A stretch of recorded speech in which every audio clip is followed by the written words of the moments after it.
Welcome guys. तो students, आज से हम क्लास 12th मैथमेटिक्स स्टार्ट कर रही हैं। तो आपको मैं पूरा का पूरा कोर्स बिल्कुल फ्री ऑफ कॉस्ट पढ़ाऊंगा हमारे यूट्यूब चैनल पे। तो बेटा, सबसे पहले जो हमारे पास चैप्टर आएगा ना, वो आएगा रिलेशन एंड फंक्शन, जो हमने क्लास 11th में भी पढ़ा हुआ है ना। तो उसमें हमने इंट्रोडक्शन सब कुछ पढ़ा था। तो अब हम थोड़ा सा इसमें आगे पढ़ेंगे, अब आगे के टॉपिक्स इसमें स्टडी करेंगे। तो उसके लिए सबसे पहले जो हम पढ़ने वाले हैं, रिलेशन में टाइप्स ऑफ रिलेशन, है ना। तो उससे पहले हमारे को रिलेशन के बारे में पता होना चाहिए कि रिलेशन क्या है, उसकी डोमेन, रेंज, कोडोमेन क्या होती है ना।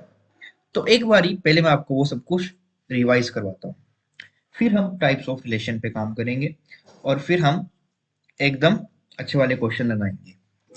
तो सबसे पहले हम रिलेशन को रिवाइज करते हैं ना। चलिए, तो इसको अच्छे से समझाने के लिए मैं आपको एग्जांपल से समझाऊंगा ना। देखिए क्या है। तो मान लीजिए, इस डेफिनेशन को बाद में करेंगे। ए मेरे पास एक सेट है जिसमें मैंने एलिमेंट्स लिए 0, 1, 2 एंड 3। ओके। और फिर मैंने एक सेट लिया बी और उसमें एलिमेंट्स लिए 0, 1, 4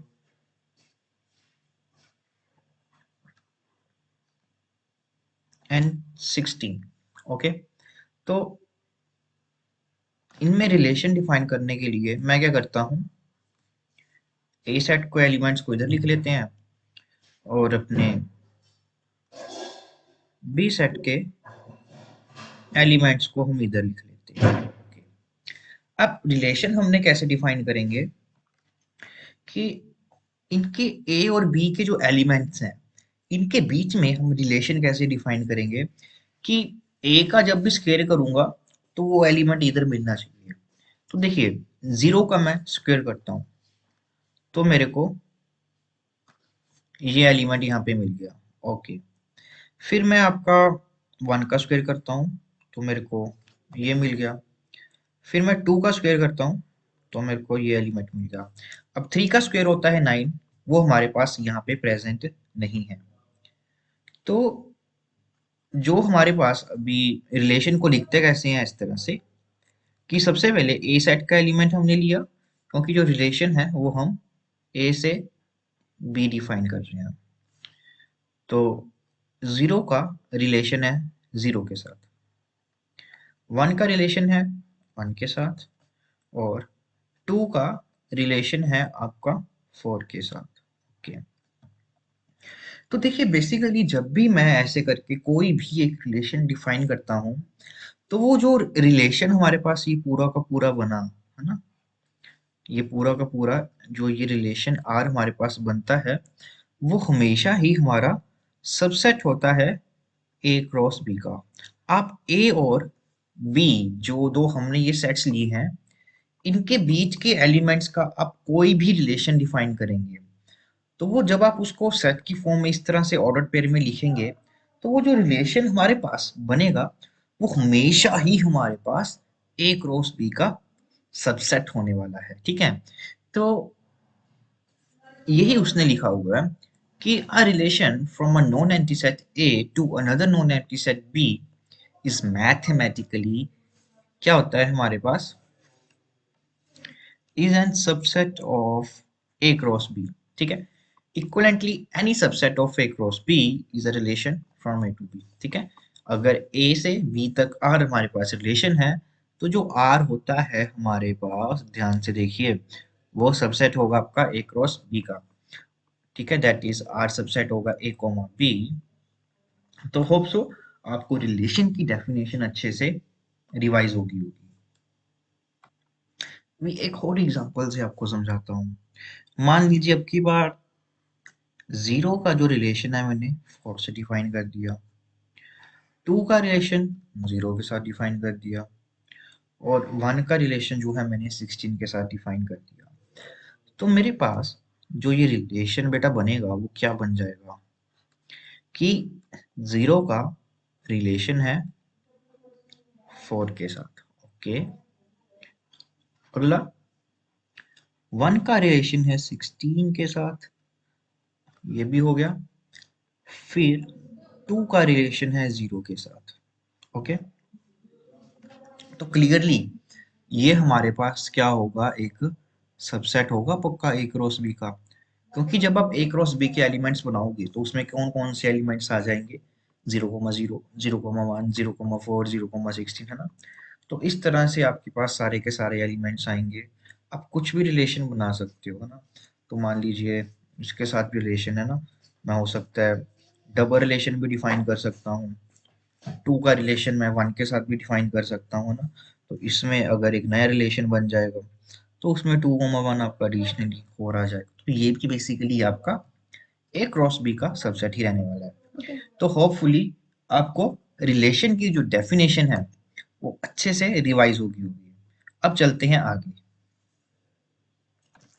अब ये छोटा सा काफी इंपॉर्टेंट पॉइंट है, देखिए क्या कह रहा है।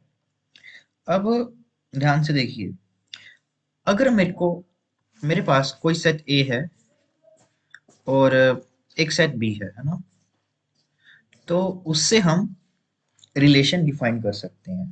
ठीक है, अब मेरे को ये बताना है कि मैं इस सेट ए से लेके बी तक कितने रिलेशन डिफाइन कर सकता हूँ। तो इसको थोड़ा सा समझिए। अब इसको समझने के लिए हम मान लेते हैं कि जो ए सेट है उसमें हमारे पास पी एलिमेंट्स हैं और जो बी सेट है उसमें हमारे पास कुछ क्यू एलिमेंट्स हैं। ओके, अब जब मैं ए क्रॉस बी का एक सबसेट बनाऊंगा तो उसमें टोटल आपके पास कितने एलिमेंट्स हो जाएंगे, पी क्यू। ओके, अगर आपको एक रिजल्ट याद हो कि अगर ए मेरे पास कोई भी सेट होता है जिसमें नंबर ऑफ एलिमेंट्स कितने होते हैं, आपके पास एन होते हैं, तो इसके number of total number of subsets, है ना, तो उसको निकालने का क्या फॉर्मूला होता था, 2 रेज टू पावर है, बिल्कुल सही। अब ध्यान से देखिए, अब जो भी मेरे पास रिलेशन है वो हमेशा एक सबसेट होगा ए क्रॉस बी का। तो इसका मतलब जितने मेरे पास ए क्रॉस बी के सबसेट्स होंगे उतने ही मैं ए क्रॉस बी से रिलेशन डिफाइन कर सकता हूँ। अब ए क्रॉस बी में हमारे पास कितने एलिमेंट्स हैं बेटा, पी क्यू अभी अभी निकाल के रखे हैं हम। ठीक है, तो यहाँ पे हमारे पास जो टोटल नंबर ऑफ रिलेशंस बनेंगे, है ना, तो वो किसके इक्वल हो जाएंगे, आपके number of subsets of A cross B के, और वो आ जाएगा 2 raise to power P cube. ठीक है, वही यहाँ पे लिखा हुआ है, तो इसको आपने ध्यान में रखना है। तो आगे बेटा हमारे पास कुछ डेफिनेशंस हैं, domain and range of relation, है ना। तो इसको सीखना जरूरी है क्योंकि ये हमारे पास काम आएंगी फंक्शन में, अच्छे से सीखेंगे। इस मैथमेटिकल वे से मैं आपको बिल्कुल नहीं सिखाने वाला, एग्जाम्पल के थ्रू हम सीखेंगे, है ना। तो पहले आपको एक एग्जाम्पल्स के थ्रू इसको बताता हूँ कि इनकी डेफिनेशंस होती क्या है। तो बेटा जी, मैंने एक सेट लिया ए जिसमें एलिमेंट्स रखे 1 2 3 4। एक सेट है हमारे पास बी जिसमें हमारे पास एलिमेंट्स हैं 3 4 5 6 7। और ए से बी तक मैंने कोई भी एक रिलेशन डिफाइन कर दिया। तो सबसे अच्छा तरीका क्या है, ए क्रॉस बी का कोई भी सबसेट लिख दो यार, तो वो आपका एक रिलेशन ही बनेगा। अब देखिए डोमेन ऑफ द रिलेशन, है ना। अब बच्चे गलती क्या करते हैं कि जो ये आपका ए सेट है ना, इस पूरे को ही डोमेन मान लेते हैं, बेटा वो नहीं होगा, वो गलत है। तो देखिए, है ना, तो आज आपको बताते हैं कि रिलेशन की डोमेन कैसे लिखते हैं। तो इसमें आपने क्या करना है कि देखिए ए से बी तक रिलेशन डिफाइंड है हमारा। तो आपने क्या करना है कि जो ए के एलिमेंट्स जो पहली पोजीशन पे हैं सिर्फ वो लिखने हैं। देखिए यहाँ पे 1 है, ठीक है, तो यहाँ पे 1 लिखिए, यहाँ पे 1 रिपीट हो रहा, तो सेट में दोबारा नहीं लिखेंगे। उसके बाद ये एलिमेंट 2 है, देन आपके पास ये एलिमेंट 3, ये भी आपका 3 दोबारा से रिपीट हो रहा है। तो बस 1 2 3 ही आपकी डोमेन में आएंगे, सारे के सारे ए सेट आपका डोमेन में बेटा नहीं आने वाला। ओके, अब हम बात करते हैं कोर डोमेन की, कि कोर डोमेन क्या होती है।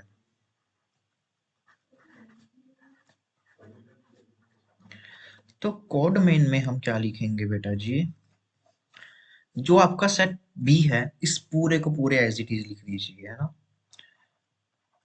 इसमें आपको कोई दिक्कत नहीं है। जो भी सेट बी दिया होगा वो आपकी पूरी की पूरी कोर डोमेन बन जाएगी। अब बात आती है सबसे इंपॉर्टेंट, रेंज की। तो रेंज में क्या करना है, अब यहाँ पे जो रिलेशन आपके पास गिवन है सिर्फ वो एलिमेंट्स लिखने हैं। 3 है तो 3 लिखिए, 4 है तो यहाँ पे 4 लिखिए, 5 है, 6 है तो 5 और यहाँ पे 6।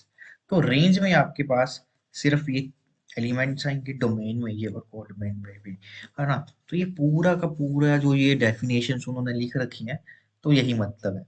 एक बार मैं आपको रीड करके दिखाता हूँ। Domain is a set of all elements of A such that A, B belongs to R for all B belongs to B। क्या कह रहा है कि जो एलिमेंट्स, जो ऑर्डर पेयर हमने लिखे हैं, जो हमारे रिलेशन में प्रेजेंट है, जो भी ऑर्डर पेयर हमारे रिलेशन में प्रेजेंट है, उनमें जो ये ए एलिमेंट्स होंगे, है ना, तो वही हमारे डोमेन बनाएंगे।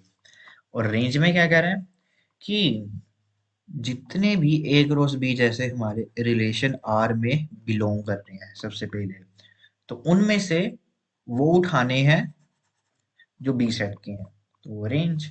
और कोड डोमेन में देखिए क्या बोल रहा है, is the set B as full.